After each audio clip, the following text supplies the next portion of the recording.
Happy Monday and welcome to your NEWSMAX Daily for March 18th, 2024. The third of 4 Mondays this month. It's the last full day of winter for 2024.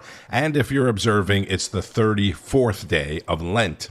Hope you had a terrific weekend, a happy St. Paddy's Day. Everybody's a little bit Irish on St. Paddy's Day, right? Except for Italians. We're still Italian. I do love that Shamrock Shake, though, at McDonald's. I haven't been able to get my hands on one for whatever reason. Every time I went to a McDonald's over the past couple of weeks, they were either out of the Shamrock Shake or they just didn't have shakes at all. I don't know what the deal is, but I need to know if they will still be offering it for the rest of the month, or did the Shamrock Shake thing end yesterday? That's what I need to know. A couple of quick headlines that you need to know, and then I will get into the big fake news story that is smeared all over the place today that was taken out of context from this weekend's Trump rally in Ohio, which was carried live on NEWSMAX. Speaking of Ohio, Governor Mike DeWine yesterday declared a state of emergency for about a dozen counties there. This is in the wake of last week's severe storms and deadly tornadoes. 3 people were killed in the Buckeye State. He also activated the National Guard there to help with the cleanup. On the international front, big news. Russian President Vladimir Putin won a 5th term over the weekend in a stunning landslide victory. That's sarcasm. Putin is having a parade for himself today while a lot of other people in Russia are protesting. Remember, the leader of the opposition party, Alexei Navalny, died in prison a few weeks ago, right before he was set to be released. Israel's Prime Minister Benjamin Netanyahu, facing increased international opposition, said yesterday that the IDF is moving forward with its ground offensive in southern Gaza. NEWSMAX spoke with the Prime Minister's spokesperson over the weekend. We'll get to that. And our president is announcing executive actions today on research for women's health, but still nothing on the border. First, that big fake news story almost every other media outlet is pushing. CBS, at Ohio rally, Trump says there will be a bloodbath if he loses the election. NBC, exact same headline. The AP, that's the Associated Press, widely regarded around the world, Trump warned of a bloodbath if he loses in November as he campaigned for Senate candidate Bernie Moreno in Ohio. Rolling Stone magazine, which, used to be about music, Trump said there will be a bloodbath and elections will end if he is not reelected. I haven't seen it, but I imagine MSNBC is in a complete meltdown this morning. This is what Trump actually said in full. Mexico has taken, over a period of 30 years, 34% of the automobile manufacturing business in our country. Think of it. Went to Mexico.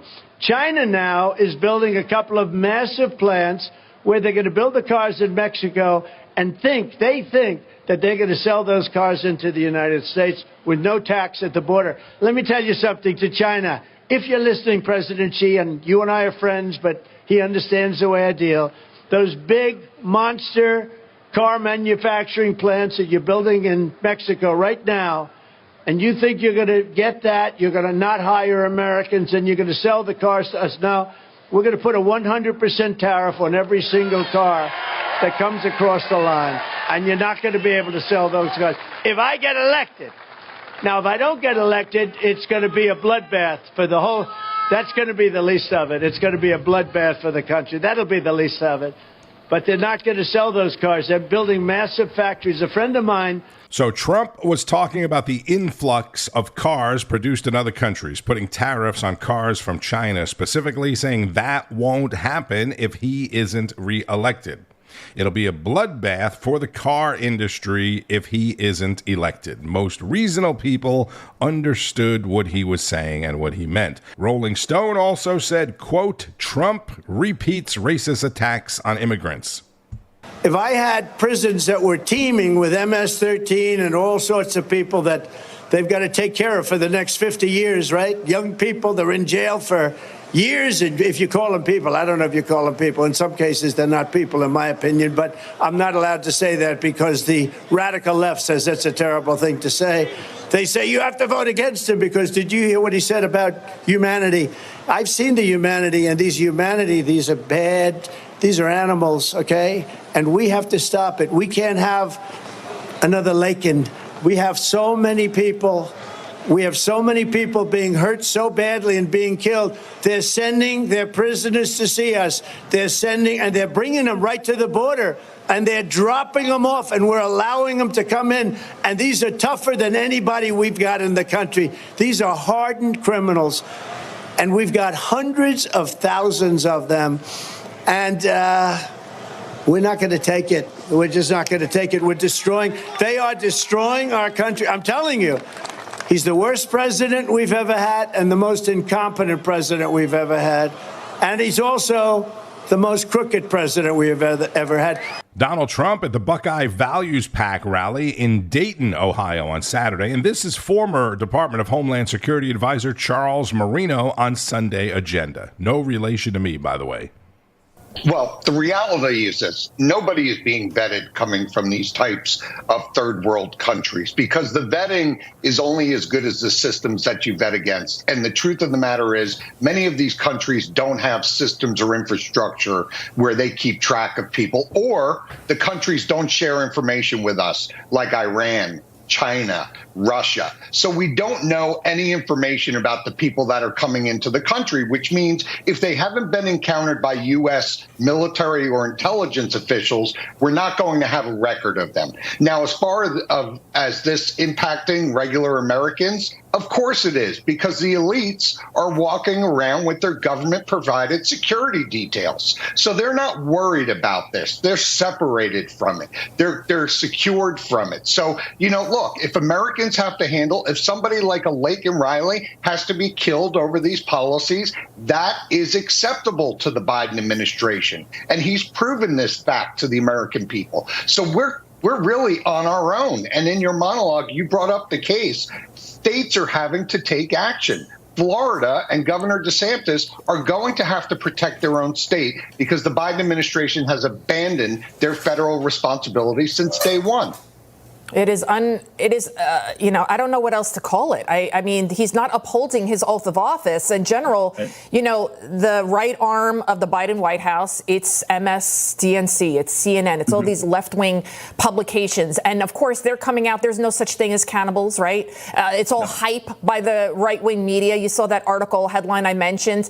Right. Am I correct in my assessment that perhaps they don't understand the brutality of what is really happening, or are they willfully ignorant to what is really going on and what is coming across this dangerous element that is coming here into the United States? No, they're carrying the line. It's just more dragging their lunchbox into a studio, saying the common script that's been issued to all of them from the administration. They work hand in glove.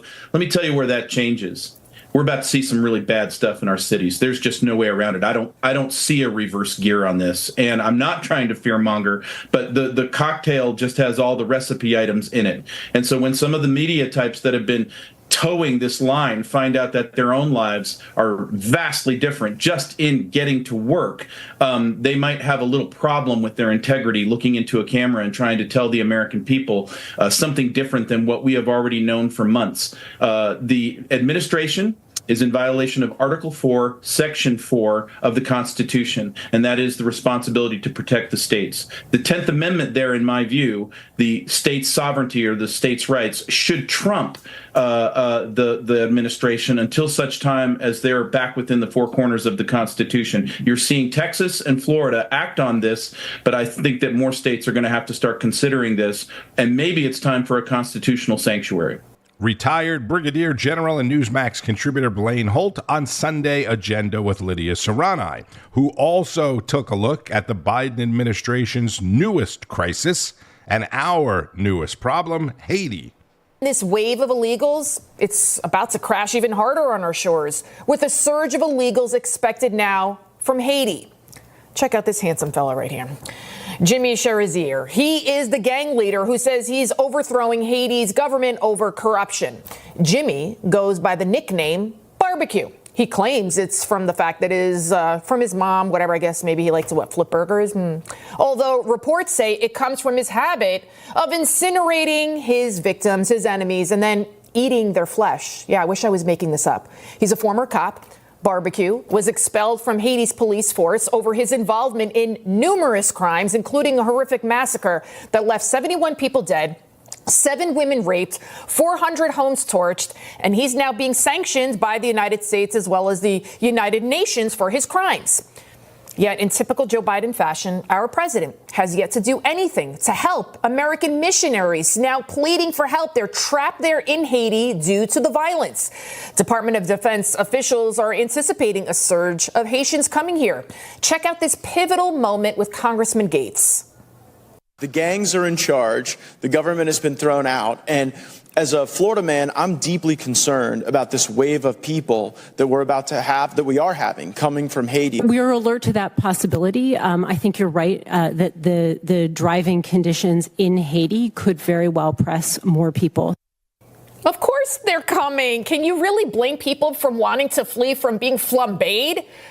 Florida's Governor Ron DeSantis announcing that he will now deploy 200 state law enforcement officers and 50 National Guard members alongside more than a dozen aircrafts and ships in an effort to stem the flow of illegals coming ashore. Florida authorities have already stopped one vessel that was already coming in from Haiti. Take a listen. Our Florida Fish and Wildlife officers interdicted a vessel that had 25 illegal immigrants, potential illegal immigrants from Haiti, in their boat, in their vessel. They had firearms, they had drugs, they had night vision gear, and were boating very recklessly. Something tells me these guys weren't coming here to catch a Broadway show. Firearms, drugs, night vision goggles. Yeah, this is scary stuff. Elon Musk posting about it on his platform X, sounding the alarm that a mass migration of unvetted Haitians are coming unvetted. That's the key word here. The fake news, though, of course, can't have the truth come out. So MSDNC put out this article. The article states, quote, tech billionaire Elon Musk and right-wing pundits online are weaponizing unverified claims of cannibalism coming out of the conflict to advance a political agenda on immigration. Right-wing pundits, unverified claims. I really wish there wasn't a cannibal gang. I mean, seriously, again, the U.S. and the UN, they sanctioned barbecue. There are numerous reports. There are social media videos. I'm sure you've seen them, too. I can't play them for you because they're too gruesome, that this guy is the leader of a brutal cannibal gang. Just like all of those people who protest in the streets against Israel, right? It's like the same thing. They call the October 7th massacre fake news, that no babies were baked in the ovens. No women were raped. This is all fake news.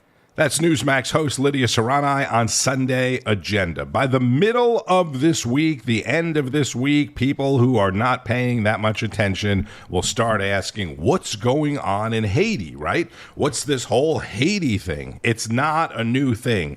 Gangs against the government and drugs, of course, have been huge issues in Haiti for a long time. Now it's just getting a lot worse, like a lot of other things. Remember this from the 2016 election. And you take a look at the people of Haiti. I was at a little Haiti the other day in Florida, and I want to tell you, they hate the Clintons, because what's happened in Haiti with the Clinton Foundation is a disgrace. And you know it, and they know it, and everybody knows Secretary it. Clinton. Well, very quickly, So that was 8 years ago. The Clintons and the Clinton Foundation, a philanthropic organization, as reported by multiple news networks over the years, gave Haiti billions of dollars for farming, for small businesses, for a variety of things, and then recovery efforts after the massive earthquake in 2010. Back to General Blaine Holt. And General, I know you remember all too well that you just heard it there. Trump warned us about Haiti, talked about it with Hillary. He got a lot of criticism, a lot of blowback for it. What do you make of Hillary Clinton, and the Clinton Foundation? Where did all the billions go? I don't understand how this happened. Well, we don't know where the billions went, but we certainly know what the outcomes were. Human trafficking, a country that had gone from Somalia status into far worse. And now it's nothing but a Mad Max hellscape where they've opened up the prisons, and we're going to see these brutal gangs join the rest of the gang here. Millions of fighting age men that have been allowed into our country from every terror group around the world. And we're left here to pick up the pieces, and we don't know where this is going to go. We just understand that now we're in a new place with cannibalism. Are you kidding me? And all of this stems from a common denominator. No one is ever held accountable for these crimes. No one. You go back to the Clinton Foundation. You go back to all the lies. And here we are told on this morning still that Ukraine is our number one issue facing the United States in the security realm. And we don't stand by our ally in Israel. And yet we leave ourselves vulnerable.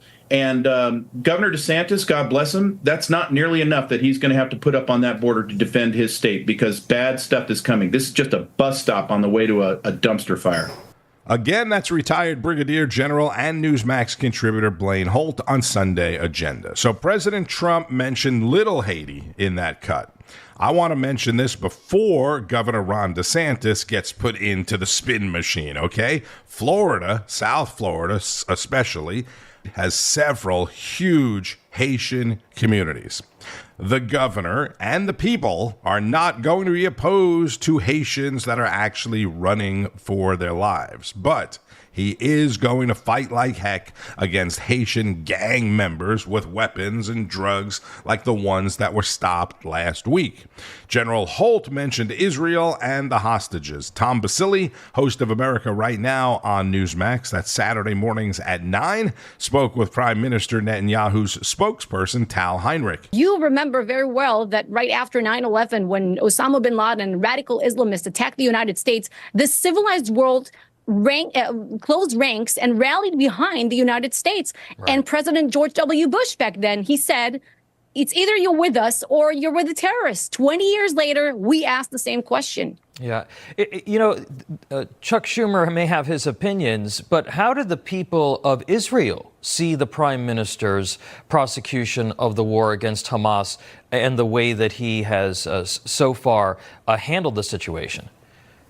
You know, it's really not about the prime minister or the government or the IDF or the war cabinet. It's a decision that Israelis took as a nation. We no longer agree to live next to a terrorist enclave. It's been, more than 16 years that Hamas has been in power. We suffered, maybe it's in the hundreds of thousands of missile attacks and since they took power. They turned Gaza into a massive terror base camp.